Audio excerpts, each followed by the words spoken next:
Nietzsche said the most common lie is the one you tell yourself.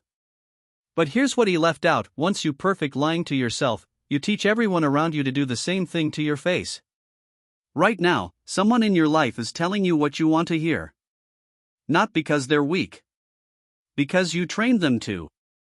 By the end of this video, you'll know the exact psychological mechanism that makes the people closest to you, your partner, your colleagues, your friends, choose the comfortable lie over the costly truth. And you'll be able to trace it back to a specific decision you made. This isn't a video about catching liars. This is about understanding why the people who know you best have learned that honesty around you is a bad investment. Every lie they tell you is data. It's telling you something about the environment you've built. And if you don't understand it, you'll spend your life surrounded by people who manage you instead of respect you. You punished honesty, so they stopped being honest. Think about the last time someone told you something you didn't want to hear. Maybe a friend said your business idea had a fatal flaw. Maybe a partner told you they were unhappy. What did you do? Most men defend, deflect, or shut down. Marcus Aurelius wrote in Meditations, "If someone is able to show me that what I think or do is not right, I will happily change." That's the standard. Most of us do the opposite: we make the person who told us the truth feel like they made a mistake. The brain runs a simple cost-benefit analysis on social risk. If telling you the truth in the past produced friction, shame, or an argument, the brain files that away.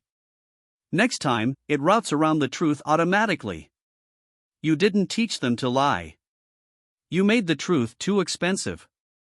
You reward the lie, and you don't even notice you're doing it.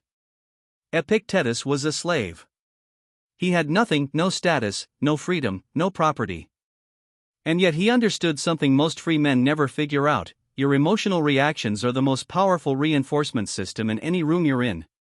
When someone flatters you, you light up. When someone challenges you, you contract. The people around you track this.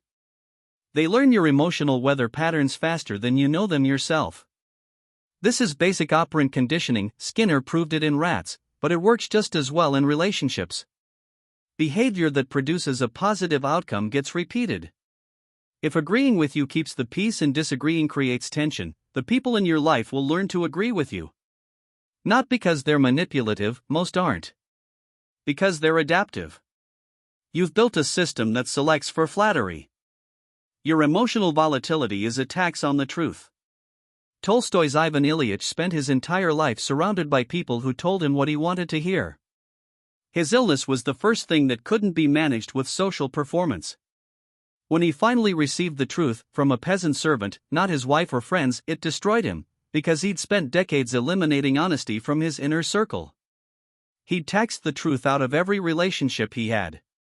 Every time your emotional state makes someone pay a price for delivering bad news, you raise the tax rate on honesty. After enough rounds, the calculation becomes simple: why tell him the truth when lying costs nothing and the truth costs a fight? It's not moral failure on their part. It's rational adaptation to your behavior. The environment you create determines the information you receive. You never built a container for hard conversations. Jung spent decades studying the shadow, the parts of the self we refuse to see. He observed that people who've never developed psychological containers for difficult truths become brittle. And brittleness is contagious. When the people around you sense you can't hold a hard conversation without it becoming about your ego, they stop bringing you hard conversations. They protect you from yourself. That's not love, that's management. A psychological container is simply the demonstrated ability to receive difficult information without collapsing or retaliating. You build it through repeated exposure, sitting with discomfort without immediate reaction, asking follow-up questions instead of defending, thanking people for uncomfortable feedback even when it stings. If you've never done this, you've never signaled that honesty is safe with you. And people default to safe. The lie you tell yourself is the template for every lie you receive. Kierkegaard called it despair, the failure to become who you actually are. He wasn't talking about depression.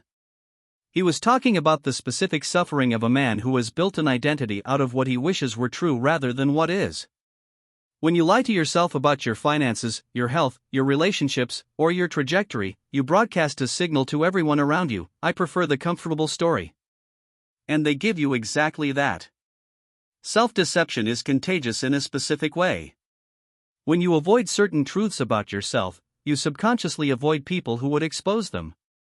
You curate a circle that confirms the story you need to believe. Then you wonder why no one tells you the truth. They do, just not the truth you need. Because you selected for comfort, not accuracy. The fix starts internal. The degree to which you can face yourself honestly is the degree to which others will risk being honest with you. Here's what we covered.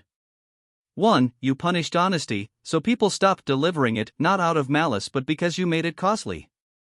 2. Your emotional reactions are a reinforcement system, and right now they're probably selecting for flattery over truth. 3. The lies you tell yourself set the template. Your self-deception filters out honest people and attracts comfortable ones. The environment you've built is giving you exactly the information it was designed to produce. If you want different information, you have to build a different environment. That starts with one decision: make honesty cheap and flattery expensive. If this landed, if something in here felt uncomfortably accurate, subscribe. We drop one of these every Tuesday and Friday. No fluff, no motivation content. Just the uncomfortable mechanics of how things actually work. Hit the bell so it reaches you the moment it drops.